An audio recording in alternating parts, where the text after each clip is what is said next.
I did not have the same work experience you had, Mr. Chairman, at a packing company, but I can tell you that I can attest to the conditions that you described where you worked because I saw them every day for 6 years at the Rath Packing Company in Waterloo, Iowa. And that paid for my way through the University of Northern Iowa. So I thank you, Mr. Chairman, for holding this hearing. Very important. We hear about the lack of labor in agriculture, even in my state of Iowa. I thank Secretary Vilsack for being here. I'd be remiss if I didn't start today's hearing by noting that last month, the U.S. Customs and Border Protection encountered 188,829 people at our southern border, a 471% increase from the year before. Encountered with unaccompanied children were up 802% from last June. Family units encountered were up 3,224% from last June. It's clear that we're still facing an ongoing crisis at the southern border, and it's long past time for this committee to exercise its oversight responsibilities and seek testimony from the Secretary of Homeland Security and other administration officials regarding what they're doing or not doing to address this issue. With respect to the issue of agriculture labor, it's an unfortunate reality that a significant portion of our agriculture workforce is made up of undocumented immigrants.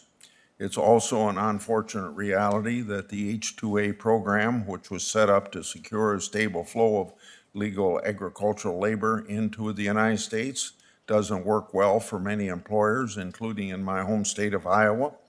I'd like to make 3 points regarding congressional consideration of agriculture labor reform proposals. First, the primary focus of any such proposal should be reforming the H-2A program to ensure that farmers and agriculture employers have access to a stable and legal workforce. I consistently hear from employers in my home state about the need for Congress to improve their ability to get access to labor.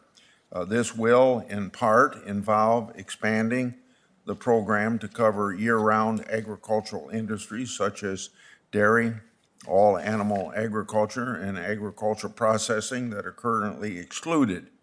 I want to emphasize, excluded from the H-2A program. It should also involve streamlining the program, reducing red tape, and addressing a very high cost of using the program for many farmers and agricultural employers.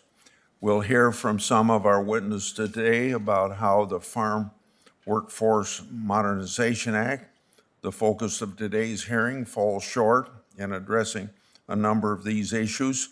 Second, it is important that any agriculture labor reform and immigration reform more broadly include a robust and mandatory E-Verify component. Finally, agricultural labor reform shouldn't include a mass amnesty of current undocumented immigrant farm workers. We should learn from the mistakes of the past, or we're doomed to repeat them. So let me repeat what I learned from the 1986 legislation that I voted for. It was termed the Immigration Reform and Control Act, which provided an amnesty to more than 1 million farm workers under what was called the Special Agriculture Workers Program. At the time, the American people were told that the 1986 amnesty bill would be a one-time fix. Title I of the Farm Workforce Modernization Act creates a program called the Certified Agriculture Worker Status that is in many respects almost identical to the Special Agriculture Workers Program that Congress created in 1986. 1986 saw that Special Agriculture Worker Program had an amnesty part to it. It was notoriously riddled with fraud. So I'm going to make some quotes that this isn't just Chuck Grassley saying it. The New York Times called the Special Agriculture Program, quote, one of the most extensive immigration frauds ever perpetrated against the United States government, end of quote.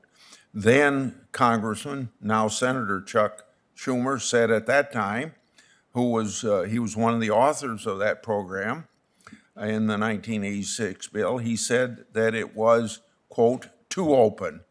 Well, just two words from his quote, but it's too open, and he implied susceptible to fraud. In July 2000 report, the Inspector General of the Department of Justice noted that in 1995, management at the then Immigration and Naturalization Service estimated that 70% of the special agriculture worker applications were fraudulent. On top of being bad policy, a mass amnesty of current farm workers also does absolutely nothing to address agriculture labor shortages and workforce issues. As we saw in the aftermath of the 1986 amnesty bill, many agriculture workers who received legal status ultimately left the agricultural sector. Employers then turned to a new pool of undocumented immigrant workers to replace all the ones who had left, and thus the cycle simply began once again. I hope that Congress will ultimately be able to address agricultural labor reform in a way that breaks the cycle of dependence upon labor that illegally crosses our border and would find legal ways to bring them into the country, and thus actually help farm and agricultural employers get access to the legal labor that they need, and even in the state of Iowa, I hear this. The bill we're discussing today doesn't do that, and I look forward to working with my colleagues on the legislation that does. Thank you. Thanks, Senator.